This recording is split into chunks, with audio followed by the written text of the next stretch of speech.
আসসালামু আলাইকুম। ঘরে বাইরে ব্লগ ইউটিউব চ্যানেল এবং ফেসবুক পেজ থেকে সকল দর্শক শুভনুদ্দেয়ী সবাইকে জানাচ্ছি আন্তরিক অভিনন্দন ও শুভেচ্ছা। তো দর্শক মণ্ডলী, এই মুহূর্তে আছি আমি ৪৬তম জাতীয় বিজ্ঞান সপ্তাহ বিজ্ঞান মেলা। তো আমি আছি এই মুহূর্তে Nawabganj pilot girls school and কলেজের মাঠ প্রাঙ্গণে। তো এখানে হচ্ছে আন্তঃস্কুল অর্থাৎ নবাবগঞ্জ উপজেলা পর্যায়ে যে সকল স্কুল রয়েছে, স্কুল এবং কলেজ রয়েছে, এই সকল প্রতিষ্ঠানদের অংশগ্রহণে বিজ্ঞান মেলা অনুষ্ঠিত হচ্ছে।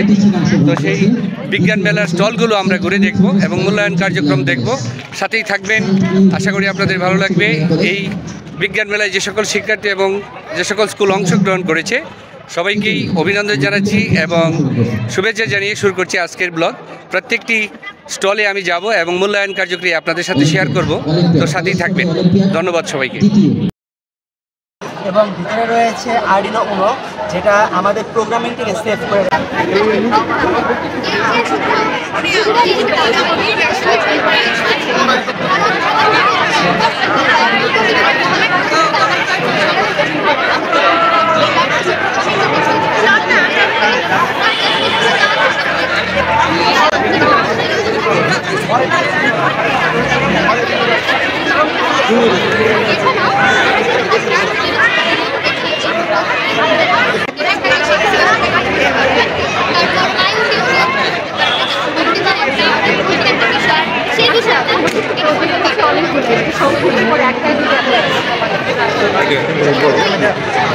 অটোমেটিক ফায়ার ফাইটার রোবটটা ডিজাইন করা হয়েছে আমাদের দেশের বর্তমান যে খবর বুঝে। এই রোবটের পিছনের অংশে রয়েছে পানির ট্যাঙ্কার, সামনে আয়ার সেন্সর এবং ভিতরে রয়েছে আরডিনো উনো, যেটা আমাদের প্রোগ্রামিংটাকে সেভ করে রেখেছে। তো এই রোবটটা যদি আমি রান করাই, সামনে যাওয়ার পর এই সেন্সরগুলো তার ১২০ ডিগ্রি অ্যাঙ্গেলের মধ্যে সামনের যে কোনো কিছু তাপটাকে আইডেন্টিফাই করতে পারে। তাপটাকে আইডেন্টিফাই করার পর ও নিজের জায়গায় থেমে যায় এবং পিছন থেকে পানি দিয়ে সে আগুনের উপরে পানি দিয়ে আগুনটাকে নিভিয়ে ফেলে। এবং আগুনটা যখন নিভে যাবে ও পুনরায় আবার চলা শুরু করবে এবং আবার যখন আগুন দেখবে তার সামনে থেমে যাবে এবং পানি দিয়ে সে আগুনটাকে নিভে, মানে মানুষ লাগবে না। না আমাদের প্রেজেন্টেশন নাম হচ্ছে extension of integrated farming with economics. Economics হচ্ছে একটি চাষ পদ্ধতি যেখানে কিনা মাছ এবং গাছ একই সাথে একই পরিবেশে আমরা চাষ করতে পারবো। এক্ষেত্রে আমাদের মাছের বিকল্পটা বেশি ধরা হয়েছে। মাছ যে প্রয়োগ করে যে বিষটা, সেটার যে পুষ্টি উপাদানগুলো রয়েছে সেগুলো হচ্ছে পানির সাথে মিক্সড হয়ে যায় এবং ওই পানি আমরা এখানে ব্যবহার করতেছি। এখানে ব্যবহার করা যে এখানে যে পুষ্টি উপাদানগুলো রয়েছে, এখানে পুষ্টি উপাদানগুলো সরবরাহ হবে এবং এটা হচ্ছে এই গাছ হচ্ছে তার শিকড়ের সাহায্যে তার যে সরবরাহকৃত আর কি যে পুষ্টিগুণগুলো তার লাগবে সেগুলোতে শোষণ করতে পারবে। এক্ষেত্রে আমাদের জমিও কম লাগবে এবং পানির ব্যবহারও কম লাগবে, যেহেতু আমরা পানি পুনরায় ব্যবহার করতেছি। এক্ষেত্রে এখানে হচ্ছে আমাদের কোনো রাসায়নিক সার ব্যবহার হচ্ছে না, সম্পূর্ণ জৈব সার ব্যবহার হচ্ছে। সেক্ষেত্রে আমাদের জনসাধারণের জন্য এটা খুবই উপকার একটি পরিকল্পনা। সেক্ষেত্রে আমাদের এখানে হচ্ছে বন্যার পরে আমাদের এখানে অনেক লোল্যান্ড আছে আমাদের বিভিন্ন অঞ্চলে, সেখানে অনেক সময় ধরে আর কি পানি আটকে থাকে। সেক্ষেত্রে সেখানে হচ্ছে খাদ্যের যোগান খুবই কম হয় এবং তারা খাদ্যের সংকটে ভোগে। সেক্ষেত্রে আমরা যদি এটা আগে থেকে যদি পরিকল্পনা করি ওইখানে, তাহলে আমাদের খাদ্যের যোগানটা ঠিক থাকছে। এবং এখানে হচ্ছে আমাদের এখন জনসংখ্যা অনেক বৃদ্ধি পাচ্ছে এবং ভবিষ্যতে আরও জনসংখ্যা বৃদ্ধি পাবে। সেক্ষেত্রে অনেক কলকারখানা বাড়িঘর হচ্ছে, যার কারণে জমি সংকট পড়ছে এবং সেই ক্ষেত্রে আমরা এই পরিকল্পনা প্রণয়ন করতে পারি। এটি হচ্ছে ধান গাছ বা ধান ক্ষেত বা পুকুরের উপরে আমরা পরিপ্রণয়ন করতে পারি।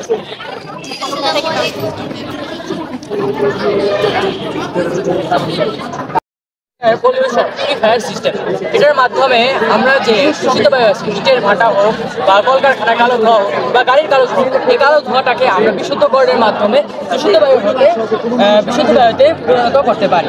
এখন বর্তমান প্রেক্ষাপট অনুযায়ী আমাদের দেশ সারা বিশ্বের মধ্যে দূষণের দিক থেকে দ্বিতীয় স্থানে রয়েছে। এরকম অবস্থায় বায়ু দূষণ আমাদের সবচেয়ে বড় সমস্যা। বায়ু দূষণ অধিকাংশ আসে আমাদের এই যে ধরনের ফ্যাক্টরি রয়েছে, আমাদের ঢাকার শহরে যে ফ্যাক্টরি রয়েছে তার থেকে। এর জন্য আমরা এমন একটা বিষয় চিন্তা করেছি, হ্যাঁ আগুনটা আমরা রাখছি ফ্যাক্টরি যে কালো ধোঁয়াটা উঠে, এটাকে আমরা পরীক্ষা করে দেখাই। এই যে ফ্যাক্টরি যে কালো ধোঁয়াটা উঠে সেটা তো জানি। হ্যাঁ, এটাকে আমরা এই কালো ধোঁয়ার সাথে যদি আমরা এই করি কম্পেয়ার করি, তাহলে এটাকে যদি আমরা এখানে ভিতরে দিই, যদি আমরা এটা ফ্যাক্টরি কালো ধোঁয়া, এখন আমরা একটা চিমনি সিস্টেমের মাধ্যমে এখানে একটা বায়ু প্রবাহ সিস্টেম হয়, এটার মাধ্যমে এই যে কালো ধোঁয়াটা আছে এটাকে সম্পূর্ণ শোষিত করবে। আমাদের যে পিউরিফাই সিস্টেম, এই কালো ধোঁয়াটা শোষিত হয় সম্পূর্ণ আমাদের যে এয়ার পিউরিফায়ার এখানে গিয়ে যুক্ত, এখানে দান করবে। এখান থেকে যে দূষিত কালো বায়ুটা আছে, এখানে যদি এখানে লিঙ্ক এখানে লেড, জিঙ্ক, তারপর কার্বন এই ধরনের কিছু যদি থাকে, তা এখানে জড়ো হয় আমাদের যে বিশুদ্ধ বায়ু আছে সেটা পাবো। আমাদের প্রজেক্টটা যেহেতু ছোট, তাই এখানে আমরা দামি কিছু ব্যবহার করতে পারি, শুধু তুলোতে দেখেছি। কিন্তু এটা যদি আমরা বাস্তবায়ন করতে চাই, আচ্ছা smart village versus smart village.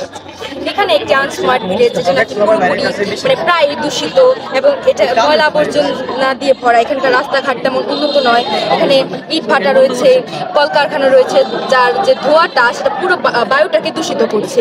এবং এখানে কিন্তু বৃক্ষরোপণের থেকে বৃক্ষ নিধনটা বেশি রয়েছে, ফলে খরা হচ্ছে এবং অ্যাসিড বৃষ্টির সৃষ্টি হচ্ছে। ফলে কিন্তু এই নদীর সাইডে যে ক্ষেতগুলো রয়েছে এগুলো কিন্তু নষ্ট হয়ে যাচ্ছে। এবং এখানে একটা বাজার রয়েছে যেটা নাকি পুরোপুরি অনিরাপদ। এটার যে টিন উপরে চাল এটা কিন্তু ভাঙা, এবং এখানে যদি অ্যাসিড বৃষ্টি হয় তাহলে কিন্তু এটা মানুষের জন্য অনেক ক্ষতিকারক, এবং এখানে কিন্তু মানুষ বাজার করতে আসতে পারবে না। এবং এখানকার যে ময়লা দ্রব্য এবং যে পচন দ্রব্য আছে এগুলো সব তারা নদীতে ফেলছে, ফলে পুরো নদীটাই দূষিত হয়ে যাচ্ছে।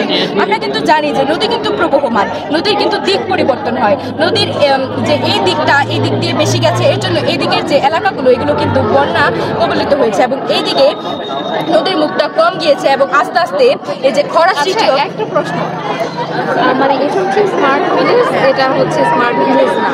এখানে তো প্রচুর বিল্ডিং দেখা যাচ্ছে, আবার এই পাশে ইট ভাটা আছে, তাহলে এই বিল্ডিংটা যে হয়েছে এটার সরবরাহটা কোথা থেকে হয়েছে? এটা হচ্ছে মানে এটা আমাদের পরিকল্পনায় রয়েছে, এবং আমরা তো এখানে সবকিছু মানে নির্দিষ্ট জায়গার মধ্যে দেখিয়েছি, আমরা তো এটা মানে আর করতে পারবো না। এটা মানে আমাদের পরিকল্পনায় রয়েছে, এবং আমরা এখানে ইট ভাটা এবং থ্যাংক ইউ। আচ্ছা, থ্যাংক ইউ, আসসালামু আলাইকুম। হচ্ছে ভার্টিক্যাল কার্বাইন আর এটা হচ্ছে ক্রায়োসার্জিং। আচ্ছা, ফ্লাড অ্যালার্ট এটা কিভাবে কাজ করে? ফ্লাড অ্যালার্ট হচ্ছে আমরা তো জানি যে প্রতি বছর বাংলাদেশে বন্যা দেখা দেয়, আর বন্যায় অনেক মানুষ কিন্তু মৃত্যুবরণ করে।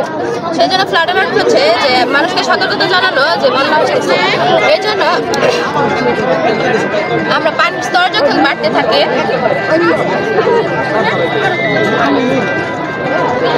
এই যে পানির স্তর বেড়ে এখানে যখন লাইটটা জ্বলবে, এর মানে হইতেছে যে পানি ধারণ ক্ষমতা বাইরে যেতে পারে। এটা একটা মানে সতর্কতা জানিয়ে দেয় প্রথমেই।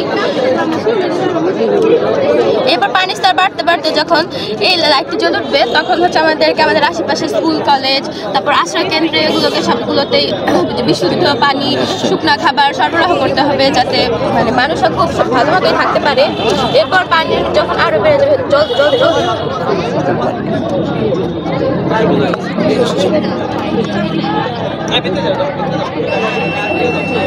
এই অ্যালার্মটা দিবে, তখন পুরো এলাকার মানুষ মানে অ্যালার্মটা শোনার পরেই স্বাস্থ্যকেন্দ্রে চলে যেতে পারে। এটাতে মানুষের মানে মৃত্যুবরণ করবে না। এটা কি পানি বেড়ে যাওয়ার পর তারা অ্যালার্মটা বাজবে?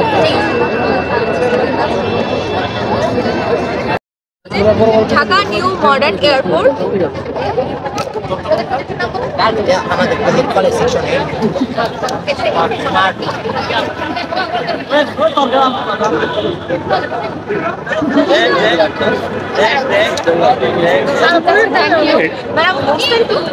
ডিটেলিং করবে না কেউ?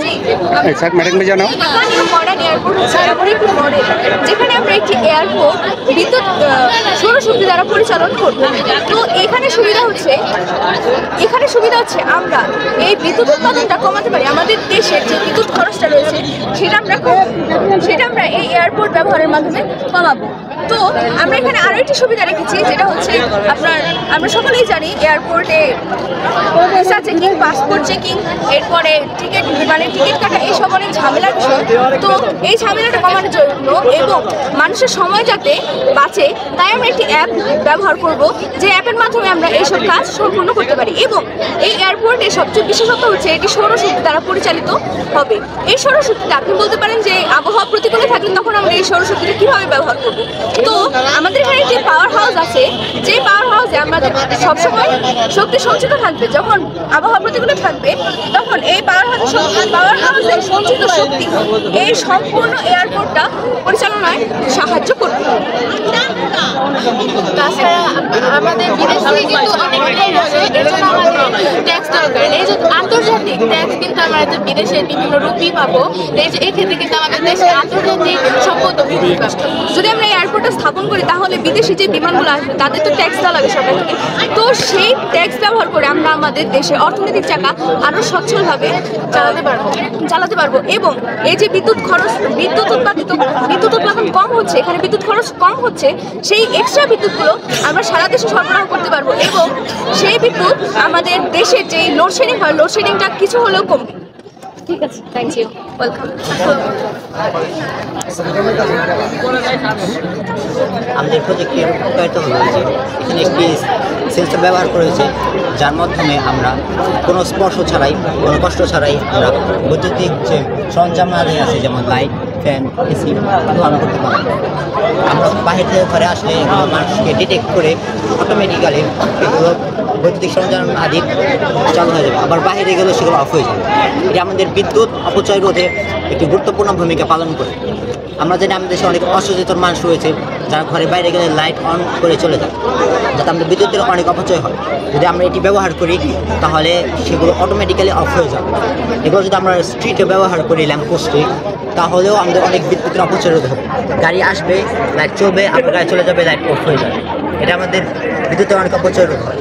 আমরা যদি এখানে একটি সোলার প্যানেল ব্যবহার করি তাহলে আমাদের ইলেকট্রিসিটি আর দরকার হয়, যার ফলে আমরা নবায়নযোগ্য শক্তির সাহায্যে আমরা এই প্রসেসটি সম্পূর্ণ করতে পারবো। যার ফলে আমাদের দেশে যে বিদ্যুৎ উৎপাদন হয় সেগুলো আমরা রপ্তানিও করতে পারবো এবং আমাদের দেশের অর্থনীতি আরও অনেক উন্নতি করতে পারবো। এই জন্য আমরা প্রথম বিশ্বের যে দেশগুলো রয়েছে আমেরিকা, কানাডা, মেক্সিকো, এগুলোর সাথে আমরা তাল মিলিয়ে চলতে পারবো। আমাদের দেশে অনেক উন্নয়ন হবে।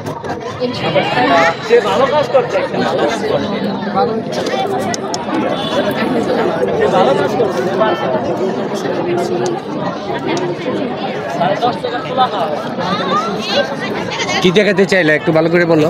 মোশনে দিলে জুড়ে বলো। অটোমেটিকলি এটা চলে হাত দিলে। আচ্ছা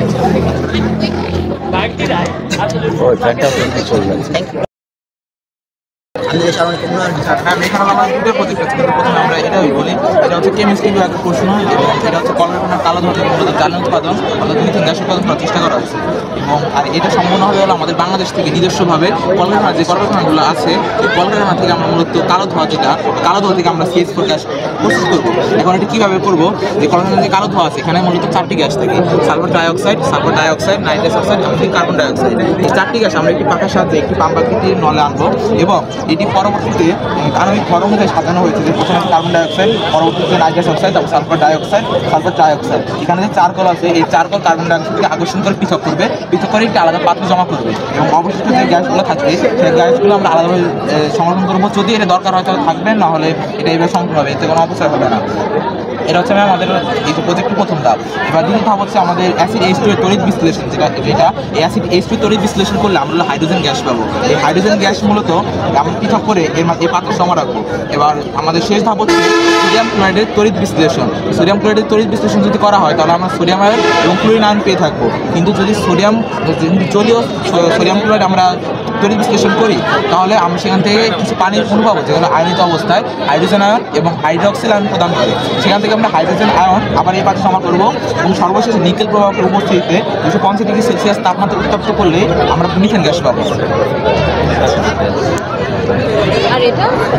আর এটা হচ্ছে এই প্রজেক্টটার নাম হচ্ছে রিকম্বিনেট ডিএনএ, যেখানে আমরা একটি জীবের মধ্যে যে বৈশিষ্ট্যটা নিহিত থাকে ডিএনএর মধ্যে, ওই ডিএনএ থেকে ওই জিনবাহী ডিএনএ খণ্ডটিকে আমরা পৃথক করি। তারপর আমরা যে বাহক ডিএনএটা আমরা ব্যবহার করি ওর ভিতরে আমরা প্রযুক্ত করি। তারপর আমরা ওই ডিএনএ খণ্ডটিকে পৃথক করে আমরা ওই বৈশিষ্ট্যটিকে যার ভিতরে প্রবেশ করাতে চাই, ওর ভিতরে যদি আমরা প্রবেশ করাতে পারি আর ওটার যদি আমরা বংশবৃদ্ধি করাই, যেরকম এই যে প্লাজমিক ডিএনএকে বংশবৃদ্ধি করালে আমরা এর ভিতরে যে বৈশিষ্ট্যটা দিয়েছি ওই বৈশিষ্ট্য সম্পন্ন যে প্রতিটি বংশধর সৃষ্টি হবে, প্রতিটি বংশধরে ওই একই বৈশিষ্ট্য থাকে। এর মাধ্যমে আমরা উন্নত গুণ সম্পন্ন জীব সৃষ্টি করতে পারি। জি, থ্যাংক ইউ। বাংলাদেশের অন্যতম ইঞ্জিনিয়ারিং কলেজে সাবেক মেধাবী ছাত্র নাহিয়ান ও তার দল একটি প্রোটোটাইপ রকেট উৎক্ষেপণ করতে সক্ষম হয়েছে, যার নাম ছিল ধূমকেতু X0.01। এটা ভূমি থেকে 1 কিলোমিটার পর্যন্ত উঠতে সক্ষম হয়েছিল। এছাড়া আরও ধূমকেতু X0.06, 0.01 এবং ধূমকেতু X0.01 নামক রকেটটি 100 কিলোমিটার পর্যন্ত উঠতে সক্ষম হবে। তো আমরা এখন বাংলাদেশে আমরা চাচ্ছি যে এই রকেটটা উৎক্ষেপণের মাধ্যমে বাংলাদেশ মহাকাশ অভিযানে যেন গুরুত্বপূর্ণ ভূমিকা পালন করতে পারে এবং এই রকেটের মাঝে আমরা স্পেসক্রাফট পাঠিয়ে মহাকাশচারীরা যেন বিভিন্ন ধরনের তথ্য আমাদের দেশে পাঠাতে পারে। আর বঙ্গবন্ধু স্যাটেলাইট যে স্যাটেলাইটটি আছে সেটা যুক্তরাষ্ট্রের ফ্যালকন 9 নামক রকেটটি দ্বারা উৎক্ষেপণ হয়েছে। সেখানে যদি আমরা আমাদের নিজেদের রকেট ব্যবহার করতে পারি, আমার মনে হয় আমরা মহাকাশে অনেক গুরুত্বপূর্ণ ভূমিকা পালন করতে পারবো। আর রকেট উৎক্ষেপণের ক্ষেত্রে নিউটনের 3টি লয় কাজ করে। এখন আমরা একটি রকেট উৎক্ষেপণ করে দেখাচ্ছি।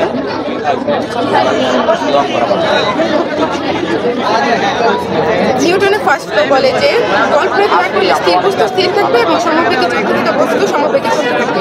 যখন বল প্রয়োগ না করা হয় তখন রকেটটি স্থির থাকে এবং বল প্রয়োগ করা হলেই সমবেগে চলতে থাকবে। আর নিউটনের থার্ড ল থেকে আমরা জানি যে প্রত্যেক বলের এই সমান বিপরীত প্রতিক্রিয়া আছে। তো এই রকেটটি থেকে যখন তরল ইঞ্জিন নির্গত হয় তখন একটি ক্রিয়া কাজ করে এবং তার বিপরীতে প্রতিক্রিয়া বল কাজ করে, যা রকেটটিকে উপর দিকে উঠতে সাহায্য করে। তো আমরা চাচ্ছি এখন আমাদের বাংলাদেশের একটি স্পার্সন এবং প্রতিষ্ঠান আছে যা মহাকাশ গবেষণা নিয়ে কাজ করছে, কিন্তু তেমন কোনো সাফল্য এখন পর্যন্ত আমরা লাভ করতে পারিনি। আমাদের তরুণ সমাজ যদি এভাবে আচ্ছা ঠিক আছে, প্রজেক্ট আমাদের এটা হচ্ছে স্কুল সেকশনে আমাদের প্রজেক্টের নাম হচ্ছে গ্রাফিক্স ডিজাইন এবং ফ্রিল্যান্সিং। আমরা এখানে তুলে ধরেছি কিভাবে গ্রাফিক্স ডিজাইন ব্যবহার করে ফ্রিল্যান্সিংয়ের মাধ্যমে আমরা ঘরে বসে টাকা আয় করতে পারি। তো এখানে আমি যদি বলি গ্রাফিক্স ডিজাইন কি, গ্রাফিক্স ডিজাইন হচ্ছে মানে তোমাদের প্রজেক্টে একটু বর্ণনা করো, মানে থিওরিটিক্যাল বিষয় না গিয়ে আসলে প্রজেক্টের প্রজেক্টে বর্ণনা করি। তো গ্রাফিক্স ডিজাইন হচ্ছে মানুষের চিন্তা ভাবনা বা সৃজনশীলতাকে বাস্তব রূপ দেওয়া। এখানে আমরা গ্রাফিক্স ডিজাইনের 2টি বিষয়কে তুলে ধরেছি, একটি হচ্ছে অ্যাডোবি ফটোশপ আর একটি হচ্ছে অ্যাডোবি ইলাস্ট্রেশন। আমরা দেখাবো কীভাবে অ্যাডোবি ফটোশপ এবং অ্যাডোবি ইলাস্ট্রেশন ব্যবহার করে আমরা লগো তৈরি করতে পারি, ব্যানার মেক করতে পারি, তারপর আমরা বিভিন্ন ধরনের পোস্টার তৈরি করতে পারি, সেটা আমরা দেখাবো। তাছাড়া ফটো এডিটিংও দেখানো যাবে, রিটাচ এগুলো। আমরা অ্যাডোবি ইলাস্ট্রেটর ইউজ করে এখানে ব্যানার মেক করেছি। বিভিন্ন ব্যানার থাকে না, যেমন আমাদের পিছনের ব্যানার্সগুলো অ্যাডোবি ইলাস্ট্রেটরের মাধ্যমে ব্যবহার করে বানানো হয়েছে। এখানে যেমন একটা ব্যানার বানিয়েছি, তার সাথে এখানে লোগো বা বিজনেস কার্ড বা ইনভাইটেশন কার্ড যেগুলো থাকে কোম্পানির বিষয় যেটা হচ্ছে যে এটা তো অলরেডি একটা সফটওয়্যার দিয়ে তোমরা কাজ করছো, হ্যাঁ, কিন্তু একটা মানে স্বতন্ত্র একটা প্রজেক্ট সাবমিট করার কিছু থাকে।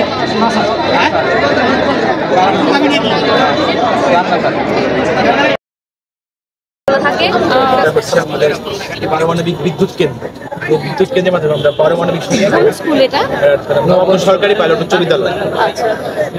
আমরা পারমাণবিক যে একটা মৌল যেমন ইউরেনিয়াম 235কে আমরা একটা নিউট্রন দ্বারা আঘাত করি, এখান থেকে প্রচুর তাপ উৎপন্ন হয়, পাশাপাশি রেডিয়াম এবং ক্রিপ্টন উৎপন্ন হবে, আরও 3টি নিউট্রন। এখানে উৎপন্ন মৌলটি অত্যন্ত উত্তপ্ত থাকে, সেটিকে বাষ্পে পরিণত করে টারবাইন ঘুরিয়ে বিদ্যুৎ উৎপন্ন করা হয়। এখানে বাষ্প আনার জন্য প্রথম ঠান্ডা পানির ব্যবস্থা করা হয়, তার জন্য পার্শ্ববর্তী কোনো নদী, খাল, বিল বা কোনো জলাশয়ের মধ্যে থেকে আমরা মোটরের সাহায্যে পানিটা উত্তোলন করি এবং তারপরে আমরা এই কুলিং টাওয়ারের মধ্যে থেকে সেই পানিটা নিয়ে আমাদের কন্ডেন্সারের মধ্যে নিয়ে যাই। কন্ডেন্সার থেকে সেটি চলে যায় আমাদের কন্টেইনমেন্ট বিল্ডিংয়ে, যেখানে মধ্যে আমার ইউরেনিয়ামকে ভাঙা হয়েছিল এবং সেখানে প্রচুর তাপ রয়েছে। সেখানে সেই পানি এবং উত্তপ্ত মৌলটি বসতে মিশে জলীয় বাষ্প তৈরি করে, যার কণার গতিতত্ত্ব অত্যন্ত বেশি, যা খুব সহজে টারবাইনকে ঘুরিয়ে ফেলতে পারে। এই টারবাইনটি ঘোরানোর কারণে এখানে অত্যন্ত একটি শক্তিশালী ইলেকট্রোম্যাগনেটিক ইলেকট্রোম্যাগনেটিক ফোর্স তৈরি হয়, যার কারণে বিদ্যুৎ শক্তি উৎপন্ন হয় এবং সেই বিদ্যুৎ আমরা পার্শ্ববর্তী এলাকায় ছড়িয়ে দিই। তার জন্য আমরা ট্রান্সফর্মার ব্যবহার করতে পারি দূর দূরান্তে প্রেরণের জন্য। আবার আমাদের এখানে অতিরিক্ত যে জলীয় বাষ্পটি রয়েছে সেগুলো ফেলে দেওয়া যায় না, তা না হলে পরিবেশে দূষণ ঘটে বা পানিতে দেখা দিতে পারে। তাই আমরা সেই জলীয় বাষ্পকে পুনরায় ব্যবহার করার জন্য সেগুলো সংগ্রহ করে নিয়ে আসি কনডেন্সারের মধ্যে আমাদের ফ্রিয়ন গ্যাস ও R100 নামে দুটি গ্যাস থাকে। এই গ্যাস দুটো ওই জলীয় বাষ্পকে শীতলীকরণ করে পানিতে পরিণত করে। উক্ত পানিটি পরবর্তীতে আবার এই কুলারের মধ্যে যায় এবং কুলার থেকে ধীরে ধীরে আবার কনডেন্সার, তারপরে কন্টেনার থেকে এই প্রক্রিয়া ক্রমান্বয়ে চলতে থাকে। এখানে একটি ইউরেনিয়ামকে ভাঙার জন্য যেমন একটি নিউট্রন আঘাত করে, ঠিক তেমন একটি ইউরেনিয়াম ভেঙে 3টি নিউট্রন তৈরি করে। আচ্ছা ঠিক আছে, থ্যাংক ইউ। এটা কি? এটা আমাদের ডিএনএ মডেল। ডিএনএ এটা ডিঅক্সিরাইবো নিউক্লিক অ্যাসিড। আমাদের বংশগতি যে ধারাটি রয়েছে, যেমন এক বংশের পিতামাতা তার বৈশিষ্ট্যগুলো তার সন্তান সন্ততি বা নাতিপতির দিকে যে সঞ্চালিত হয়, তার জন্য এটি হচ্ছে একটি উপাদান। এটি হচ্ছে বংশগতির রাসায়নিক উপাদান। এই প্রক্রিয়ার মাধ্যমে এটি লোকাস নামক স্থানে জিন থাকে, যা বিভিন্ন বৈশিষ্ট্যগুলি আমাদের কাছে গ্রহণ করে নিয়েছে। এর গঠন হিসাবে বলা যায় যে প্রত্যেকটি ঘূর্ণনে 34 আংস্ট্রম থাকে। এখানে 1 আংস্ট্রম সমান 10⁻⁻10 মিটার হয়ে থাকে এবং প্রত্যেকটি ঘূর্ণনের মধ্যে 10টি নাইট্রোজেন বেস থাকে। তাকে বলে যে নাইট্রোজেন বেস, তারপরে পেন্টোজ সুগার, এইসব নিয়ে এই নাইট্রোজেন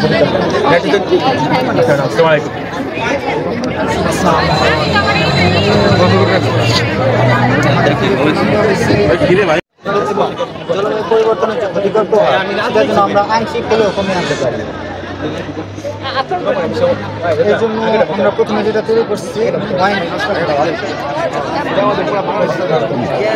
আমরা তৈরি করতেছি ওয়াইন টারবাইন, যার মাধ্যমে আমরা বায়ু প্রবাহকে কাজে লাগিয়ে বিদ্যুৎ উৎপন্ন করতে পারবো। এছাড়াও আমরা ব্যক্তিকেন্দ্রিক কিছু উদ্যোগ এখানে উল্লেখ করার চেষ্টা করছি, যেমন সোলার প্যানেলের ঘটনাটা। আমরা চাই যে প্রত্যেকটা ব্যক্তি তার বাড়িতে একটা করে হলেও সোলার প্যানেল স্থাপন করবে। এতে তার বাড়ির যে বিদ্যুতের চাহিদাটা সেটা অনেকাংশে পূরণ হবে এবং আমাদের যে বিদ্যুৎ খাতের উপর যে প্রভাবটা বা চাপটা সেটা অনেকাংশে কমে যাবে। এতে আমরা বিশ্বাস করি কয়লা বিদ্যুৎ কেন্দ্র বা তাপবিদ্যুৎ কেন্দ্রের কারণে জলবায়ু পরিবর্তনের মধ্যে আছে, কেননা প্রচুর পরিমাণ পরিবেশ দূষণ হচ্ছে। এর থেকে আমরা যদি এখন রিনিউয়েবল এনার্জি ইউজ করি, তাহলে কিন্তু আমাদের জলবায়ু পরিবর্তনের হুমকিগুলো আশা করা যায় অনেকাংশেই কমে যাবে। এছাড়াও আমরা এখানে রেখেছি বায়োগ্যাস। এখানে আমরা একটা কাজ করতে পারি, সেটা হচ্ছে আমাদের গ্যাসের দাম কিন্তু বর্তমানে অনেক বেশি এবং গ্যাস কিন্তু আসলে একটা জীবাশ্ম জ্বালানি। তো আমরা এটাকে বায়োলজিক্যাল ভাবে তৈরি করতে চাই। এর জন্য আমরা আমাদের বাড়িতে সবজি খোসা বা অন্যান্য অবশিষ্ট অংশ ওগুলো ব্যবহার করে বায়োলজিক্যালভাবে গ্যাস উৎপন্ন করতে পারি। এতে যেমন আমাদের চাহিদা মিটবে, তেমনই অতিরিক্ত গ্যাস আমরা কিন্তু আশেপাশে সরবরাহ করতে পারবো। এতে আমাদের জীবাশ্ম জ্বালানির উপর চাপ অনেকটাই কমবে এবং আমাদের গ্রিন ডেভেলপমেন্ট হবে আশা করি। এছাড়াও আমরা আরেকটা স্মার্ট রোড, এখানে আমরা যে স্পিড ব্রেকারগুলো থাকে ওগুলো আমরা চিন্তা করছি আমরা নন নিউটনিয়াম ফ্লুইড দিয়ে ব্যবহার করবো। এতে কী হবে, আমরা যখন একটা গাড়ি যখন অল্প স্পিডে যাবে, নন নিউটনিয়াম ফ্লুইড কোনো চাপ দিবে না, সেটা লিকুইডের মতো আচরণ করবে। এতে গাড়ি কোনো ক্ষতির সম্মুখীন হবে না। অন্য জায়গায় যখন একজন ড্রাইভার বেপরোয়াভাবে গতিতে চালাবে, নন নিউটনিয়াম ফ্লুইড তখন সলিডের মতো আচরণ করবে এবং এতে করে স্পিড ব্রেকারের যে কাজটা সেটাও সম্পন্ন হবে। এছাড়াও আমরা আরেকটা জিনিস শিখেছি স্পিড মিটার। এটা হচ্ছে আমাদের মহাসড়কগুলোর জন্য, যে একজন ড্রাইভার যখন গতিসীমা অতিরিক্ত স্পিডে গাড়ি চালায়, তখন কিন্তু একটা মহাসড়কে একজন ট্রাফিক পুলিশের পক্ষে এটা নিয়ন্ত্রণ করা খুব একটা সহজ না বা খুব ওইভাবে সম্ভব না। সেক্ষেত্রে আমরা একটা কন্ট্রোল প্যানেলের মাধ্যমে এবং স্পিড মিটারের মাধ্যমে ওই ব্যক্তির বিরুদ্ধে অনলাইনে কিন্তু মামলা এবং ওনার শাস্তির ব্যবস্থা করতে পারি এবং এতে করে দেখা যাবে আমাদের রোডগুলো আরও স্মার্ট, উন্নত হবে এবং আরও সুরক্ষিত হবে। এছাড়াও ম্যাডাম আমরা এখানে আরেকটা জিনিস অ্যাড করেছি এখানে, এটা হচ্ছে আমাদের পানি ও বিদ্যুতের যে অপচয়টা সেটা কমিয়ে আনার জন্য অটোমেটিক একটা ওয়াটার পাম্প। যদিও বর্তমানে বাজারে এগুলো মানে ওয়াটার পাম্পের সেন্সরগুলো পাওয়া যাচ্ছে, কিন্তু ওগুলো আসলে অনেক দামি এবং অনেকটা ব্যয়বহুল, আর একই সাথে ওটা অনেকটা বিদ্যুতের প্রয়োজন। সেক্ষেত্রে আমরা এটা আসলে অ্যানালগ সিস্টেমে তৈরি করেছি, যার কারণে সেন্সরটার জন্য কোনো বিদ্যুতের প্রয়োজন যেমন হবে নাই, তেমনই একটা নির্দিষ্ট পরিমাণ যাওয়ার পর মোটরটা অটোমেটিক অফ হয়ে যাবে। এতে আমাদের বিদ্যুতের অপচয়টাও বন্ধ হবে, প্লাস আমাদের পানিও অপচয় হবে। আবার এটা নির্দিষ্ট পরিমাণ নিচে নামার পর এটা অটোমেটিক মোটরটা আবার চালু হয়ে যাবে এবং আমাদের সময়ও কিন্তু সুরক্ষিত হবে। এছাড়া ম্যাম এই প্রজেক্টটা যে সত্যি কাজ করতে পারে এর একটা ডেমো হিসেবে আমরা আসলে এই যে সোলার প্যানেলটা ইউজ করে এখানে দেখাতে চাই। দেখেন ম্যাম সোলার প্যানেলও কিন্তু এটা আসলে কাজ করছে। ম্যাম আমরা এই সম্পূর্ণ কাজটি সোলার প্যানেলের মাধ্যমে করছি। আমরা বাহ্যিক কোনো বিদ্যুৎ এখানে সরবরাহ করি।